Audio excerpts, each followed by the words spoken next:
Nagbubuklod na rin ang mga magsasaka at mangingisda at nabibigyan ng makabagong teknolohiya, binhi at mga pasilidad at kagamitan. Ilan sa mga ito ay ang 145 rice processing system, 3 malaking cold storage facility at halos 40,000 makinarya.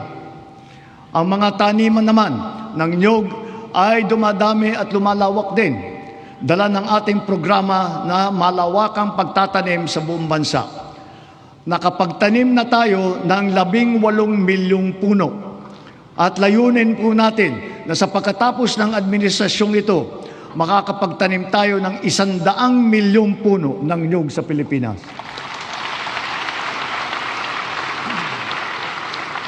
Gagarantiyahin ito ang tatag ng ating industriya ng niyog hanggang sa mga susunod na dekada.